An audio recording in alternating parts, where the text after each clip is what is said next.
Assalamualaikum dan salam syargu sayang bersama saya Alfaris Jemurin. Tumpuan berita. Gabungan Parti Sarawak GPS akan bertanding di kesemua 31 kerusi Parlimen di Sarawak dalam pilihan raya umum ke-15 PRU 15 akan datang.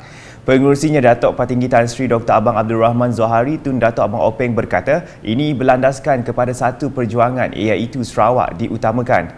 Jelas beliau untuk itu GPS akan mengeluarkan manifesto sendiri dan juga merupakan pertama kali bertanding atas nama sendiri. Dan GPS sudah sebenarnya bersedia untuk pilihan raya ini. Kita telah menumpukan jawatankuasa untuk kita menjalankan tugas kita dari semua sudut bagi membolehkan GPS akan menjalankan amanah yang telah diberi kepada GPS melalui PRN dahulu. Dan apa kita perlu ialah kita mempunyai suara yang kuat juga di peringkat parlimen. Beliau berkata demikian dalam sidang media selepas mempengerusikan mesyuarat Majlis Kepimpinan Tertinggi GPS di Ibu Pejabat PBB di sini pada Selasa. Tambah Datuk Patinggi Tan Sri Abang Zohari lagi, GPS juga telah mengesahkan kedudukan parti di setiap kawasan parlimen yang ditandingi. Semua kawasan-kawasan yang akan ditandingi sudah kita putuskan di kalangan komponen parti dan kita akan meletakkan calon-calon seperti mana yang diputuskan. Walaupun sekarang ini kita masih lagi beberapa kursi melihat keadaan kerana kita belum tahu when is the nomination day. GPS merupakan gabungan parti dianggotai PBB, Parti Rakyat Sarawak PRS, Parti Demokratik Progresif PDP dan Parti Rakyat Bersatu Sarawak SUPP. Pada 10 Oktober lepas, Perdana Menteri Datuk Seri Ismail Sabri Yaakob telah mengumumkan pembubaran parlimen bagi memberi laluan kepada PRU 15 diadakan dan Suruhanjaya Pilihan Raya SPR dijadual mengadakan mesyuarat khas untuk membincang dan menentukan tarikh-tarikh penting PRU 15 Khamis ini. Dalam pada itu, Datuk Patinggi Tan Sri Abang Zohari berkata GPS akan menggunakan mandat yang diberikan rakyat untuk meneruskan perjuangan di peringkat persekutuan. Katanya ini termasuklah pembabitan GPS dalam dasar-dasar nasional selain mempertahankan hak di dalam Perjanjian Malaysia 1963 MA 63. Tegas beliau masih ada 3 lagi perkara yang penting dan masih belum diputuskan. Di antaranya ialah mengenai dengan agihan 112D.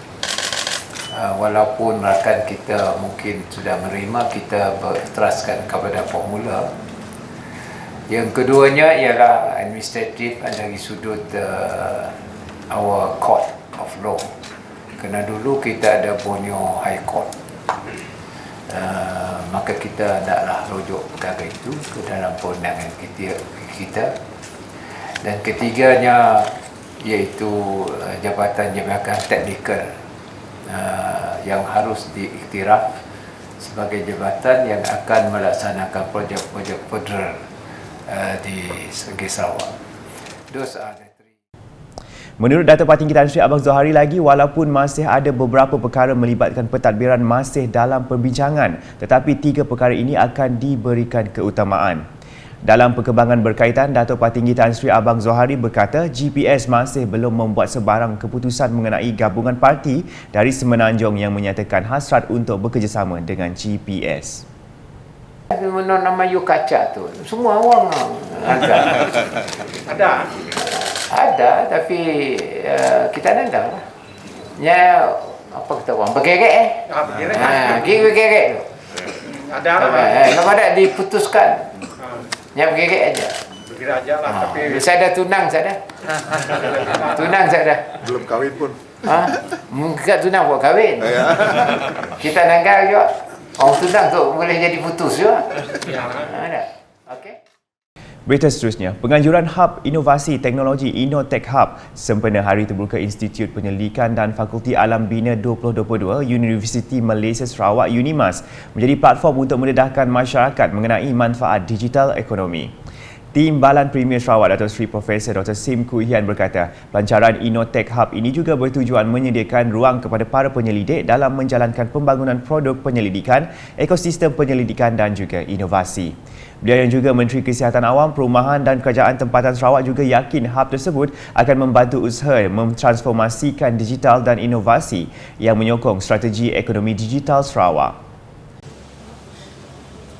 The experience of some countries suggests that the innovations ecosystem play a key role in driving economic growth, creating values, and enable academic and research institutions, small, medium-sized enterprises, large corporations, and investors to pool resources, collaborate on incubating, developing, and marketing new ideas to fuel growth in areas of national priority.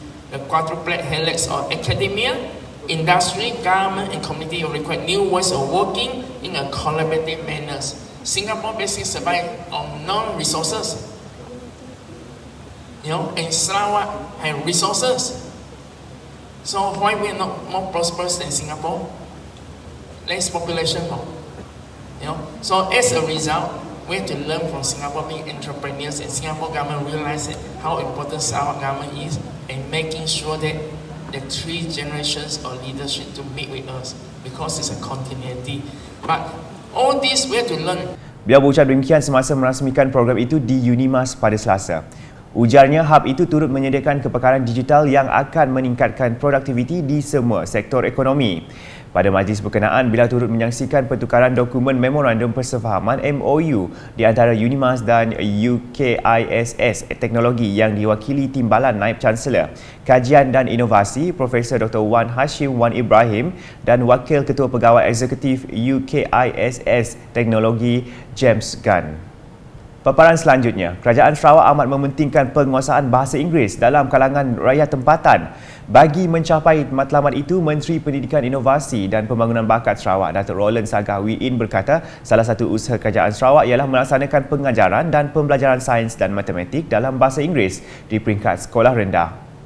One of the efforts by the Sarawak government is the implementation of teaching and learning of science and mathematics in English in primary schools. Sarawak began implementation of the teaching of science and mathematics in English since 2020, starting with primary 1 classes in all the 1,048 government primary schools. Beliau berkata demikian semasa berucap pada Majlis Perasmian Sarawak English Language Education Symposium SELES 2022 di Miri pada Isnin. Katanya kerajaan Sarawak melalui kementeriannya MEITD telah membelanjakan sebanyak RM18 juta untuk menyokong pelaksanaan pembelajaran sains dan matematik dalam bahasa Inggeris. The Sarawak government, through MITE, has invested some over 18 billion ringgit to support the implementation of teaching of science and maths in English. This includes the printing of primary 1, 2 and 3 new textbooks and student workbooks. Program anjuran MEITD bertemakan Beyond Recovery Towards Opportunity itu menjurus kepada penerokaan kreativiti dalam pembelajaran bahasa serta mengorak strategi dan pendekatan pengajaran. Ia melibatkan seramai 120 orang cikgu dari seluruh zon utara Sarawak dan berlangsung dari 17 hingga 19 Oktober 2022. Berikut pula, Jabatan Bomba dan Penyelamat Malaysia JBPM Lutong telah bersiap siaga dalam menangani sebarang situasi kecemasan. Ketua Setiausaha Kementerian Perumahan dan Kerajaan Tempatan Malaysia Datuk M. Nur Azman Taib berkata, pengoperasian Balai Bomba dan Penyelamat BBP Lutong akan memberikan impak yang ketara kepada kawasan sekitar. Ujarnya, fokus diberikan ke arah mempercepatkan masa bertindak JPBM Lutong dalam menangani insiden-insiden kecemasan seperti kebakaran iaitu di bawah 10 minit. Beliau berkata demikian semasa merasmikan Majlis Pengoperasian BBP Lutong JBPM Negeri Sarawak di sini pada Isnin. Untuk rekod pembinaan, BBP tersebut menelan kos sebanyak RM8.2 juta dan telah mula dibina pada 2 Januari 2020 dan ia merupakan balai kelima di Miri sebagai tambahan kepada balai sedia ada iaitu BBP Lopeng, BBP Miri, BBP Marudi dan BBP Batunia. Dengan siapnya BBP Lutong ini, ia menjadikan jumlah keseluruhan BBP di Sarawak ketika ini sebanyak 38 buah. Seterusnya, Majlis Kebajikan dan Sukan Anggota-Anggota Kerajaan Sarawak Maksak Sarawak akan menghantar pasukan dalam kejohanan kebangsaan M-Games 2022 di Terengganu pada 20 hingga 23 Oktober ini. Pasukan Maksak Sarawak akan mengambil bahagian dalam 3 sukan dan permainan dalam edisi kejohanan kali ini iaitu orienteering, berbasikal dan permainan tradisional. Kumpulan pertama akan mula berangkat ke lokasi kejohanan pada 19 Oktober ini dengan jumlah 29 peserta dan kumpulan kedua pada 20 Oktober pula dengan jumlah 31 orang. Semua ini terdiri daripada 14 orang pegawai pengiring dan 46 orang peserta dengan jumlah kekuatan kontingen seramai 60 orang.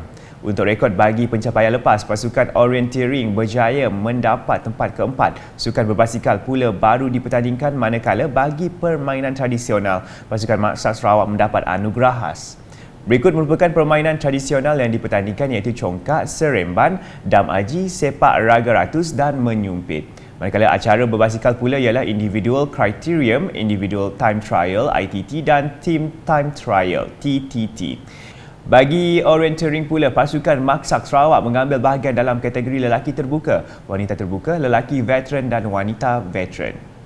Sekian edisi Tengah Hari bersama saya Alfaris Jemurin. Berita lebih lanjut boleh didapati di semua platform media sosial UKAS termasuk portal ukas.sarawak.gov.my dan UKAS Channel di YouTube. #Menjabar Fakta, salam UKAS.